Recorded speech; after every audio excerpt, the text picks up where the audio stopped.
तुम्हें क्या लगा था आध्या कि तुम अनुपमा को ब्लैकमेल करोगी और अनुपमा चुपचाप सब कुछ सहते रहेगी। तुम अनुपमा और अनुज के बीच में दूरियां लगाओगी, ये दोनों दूर हो जाएंगे और तुम अपनी जिंदगी को यूं मजे में बिताते रहोगी। और तुम्हें लगा कि अनुपमा कभी भी तुम्हारे ऊपर पलटवार नहीं कर सकती क्योंकि तुम उसकी बेटी हो। और ममता की इतनी तो कूट कूट कर भरी अनुपमा के अंदर की अनुपमा अपने बच्चों के खिलाफ कभी जाएगा। लेकिन लेकिन लेकिन अनुपमा इस बार जरूर जाएगी क्योंकि इस बार ना सवाल है तो अनुज का।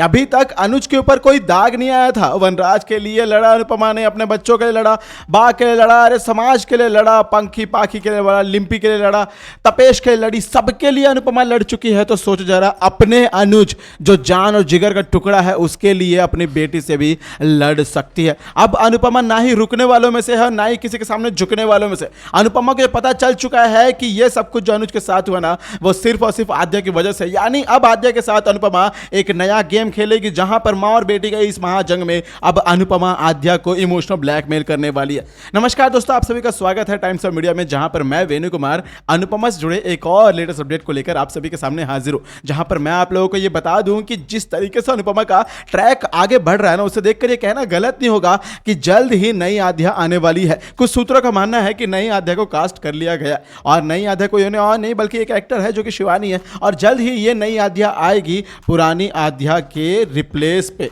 और कहीं ना कहीं पुराने आद्या का क्या हुआ है ये सभी को पता है कि लीप के पहले पुरानी आद्या ने सभी से झूठ बोलकर अपने आप को गायब कर लिया था। अपने ही पॉप्स को यह बोल दिया था कि उसे ढूंढने की कोशिश ना करे क्योंकि अनुज ने अनुपमा को अपनी बेटे के ऊपर सेलेक्ट जो किया था। यह बात बहुत ज्यादा चुभ गई थी आद्या को और आद्या ने तो अनुज को अपने पापा का ही त्याग कर दिया, छोड़कर चले गई थी ना घर। यानी कुल मिलाकर बड़ी जो हो गई है उसे किसी की जरूरत नहीं है। तो अभी तो आद्या को अभी तक समझ नहीं आया कि दुनियादारी क्या होती है, लेकिन अब आद्या को यह पता चलेगा कि उसके पापा की यह हालत हुई है उसी की वजह से, तो आद्या तो लौट कर आएगी। और यह सोचिए कि जब आद्या लौट कर आएगी, जब अनुपमा को पता चलेगा कि अनुज की यह हालत आद्या की वजह से हुई है, तो सोचे जरा कि आद्या के साथ तो अनुपमा क्या कर सकती है। जी हां, आप लोग सही सोच रहे हैं। इस बार अनुपमा आद्या को नहीं छोड़ने वाली है। आद्या को बताएगी कि क्या होता है एक प्यार का रिश्ता जिसे शायद वो कभी ना समझ पाए। अरे उसे बचाने के लिए अनुपमा ने अपनी जान का दांव लगा दिया था, लेकिन आज यही आद्या उसी के जान अनुज के साथ इतना बड़ा खिलवाड़ कर गई है। अरे अनुज को जब से अनुपमा ने देखा है ना, सिर्फ एक ही सवाल किया है कि कहां है मेरी छोटी, कहां है मेरी आद्या, कहां है मेरी बच्ची, कहां है मेरी बेटी। लेकिन शायद कभी भी आद्या ने आज तक जिंदगी में अनुपमा के बारे में कभी इतना नहीं सोचा होगा। अरे उसने एक बार अनुपमा को याद तक नहीं किया होगा। अनुपमा का जिक्र होता है तो वहां से उठकर चले जाने वाली आद्या, तो फिर भला अनुपमा से कैसे अपने रिश्तों को निभाती। लेकिन देखो, आज भी अनुपमा ने अपने ही बेटी के बारे में अनुज से पूछा। सबसे सवाल था सबसे पहला कि अनुज हमारी बेटी का। लेकिन आज जब अनुज इतना बड़ा सच छुपाकर सभी के सामने चल रहा है, अपने दिल में कई सारे राज दबाकर बैठा है, इतने सारे गम दबाकर बैठा है, लेकिन आज उसे अनुपमा को हर एक सवाल का जवाब देना होगा क्योंकि सारी दुनिया के सवाल एक तरफ है, अनुपमा के सवाल एक तरफ है। क्योंकि अनुपमा का हक है अपनी आद्या के ऊपर, अनुपमा का हक है अपनी बच्ची अपनी बेटे के ऊपर। इसीलिए आज अनुज तुम्हें मुंह खोलना होगा।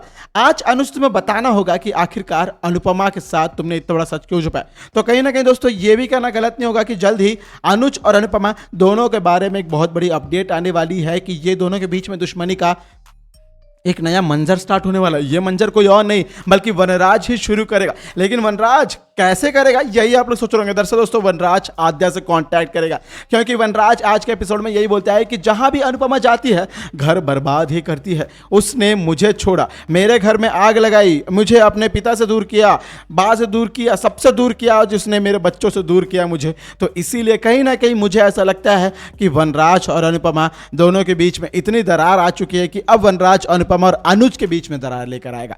अनुज और अनुपमा के बीच में ऐसी फूट लेकर आएगा जैसे वो आद्या को ही लेकर आएगा। क्योंकि ये जो नई आद्या है ना, यही है जो फिर से ब्लैकमेल इमोशन कर सकती है अनुपमा और अनुज को। ऐसा उसे लगता है, ऐसा वनराज को लगता है, शायद आप में से किसी फैंस को भी ऐसा लगता है, लेकिन ऐसा नहीं होने वाला दोस्तों। इस बार अनुपमा को पता है कि वाकई आद्या तो लौट कर आएगी क्योंकि अनुज के बारे में आद्या को कहीं ना कहीं थोड़ा बहुत तो खबर होगा। अनुज को पता होगा कि उसके पॉप्स की क्या हालत है, लेकिन अनुज को देखकर, अपने पॉप्स को देखकर आद्या के अंदर तरस नहीं आई होगी। लेकिन इतना सब कुछ होने के बाद यदि अनुज और अनुपमा एक है ना, तो आप यकीन मानिए, मैं दावे के साथ कह सकता हूं कि आद्या लौट के जरूर आएगी। अनुपमा और अनुज के एक साथ होने की खबर आद्या के कान तक पहुंच गई ना, तो आद्या खुद को कभी नहीं रोक सकती है। आद्या कैसे भी किसी भी तरीके से अनुज और अनुपमा के सामने खड़ी होगी, फिर भला वो आद्या बनकर आए या अपना नाम बदल कर आए, अपना किरदार बदल कर आए। वहीं दूसरी तरफ मैं आपको ये बता दूं कि शो के मेकर राजू शाही ने और बहुत सारे प्रोडक्शन टीम ने मिलकर इस शो को एक और नया लीप देने का भी फैसला किया, जहां पर सबसे पहले तो आद्या जो है वो बदल कर एक नई आद्या के रूप में आएगी। 6 महीने के बाद आद्या को एक नई चेहरे के रूप में फिर से स्टार कास्ट में ले लिया गया, जहां पर ये नई आद्या आकर ना एक बहुत बड़ा पलटवार करने के बारे में अनुपमा सोचेगी। लेकिन इस बार अनुपमा के सामने कोई भी हावी नहीं हो सकता, खास करके ना ही वनराज, ना ही आद्या, ना ही कोई और। जैसे यूं कहें कि आशा भवन के मालिक हर्षित भाई क्यों ना, इस बार अनुपमा सभी को पटकनी देने वाली है, सभी को पलटवार जवाब देने वाली है, क्योंकि अनुपमा को समझ आ चुका है कि किसी के सामने झुकने से अब जिंदगी नहीं गुजरने वाली है। अब वो दौर जा चुका है कि जिसके लिए जितना सोचना था सोच लिया, जिसके लिए जितना करना था कर लिया। अब अनुपमा तुम्हारी बारी है, तुम्हारे लिए जिंदगी तुम जी लो, क्योंकि तुमने कभी अपने बारे में सोचा नहीं है। और देखो, पिछले बार तुमने अपनी बेटी के बारे में सोचा, तुमने अपने पति, अपने जान, अपना सब कुछ अनुज को खो दिया, अनुज का सैक्रिफाइस किया, तुमने अनुज को छोड़ दिया अपनी बेटी की खुशी के लिए। लेकिन आज तुम्हारा अनुज तो देखो सड़कों पर जी रहा है। अरे वो दी अनुज कपाड़िया था, इतना बड़ा बिजनेसमैन था जिसे यूएसए इंडिया में सभी लोग जानते थे। आज वो सड़क के किनारे इतना बड़ा भिखारी बनकर बैठा हुआ है, एक भक्त बनकर बैठा हुआ है, और उसे किसी को पता ही नहीं है कि ये कौन है। तो सोचो जरा, तुम्हारी आद्या के ये जो आद्या के चलते तुमने जो सैक्रिफाइस किया ना, वो बलिदान तो पूरा व्यर्थ गया है।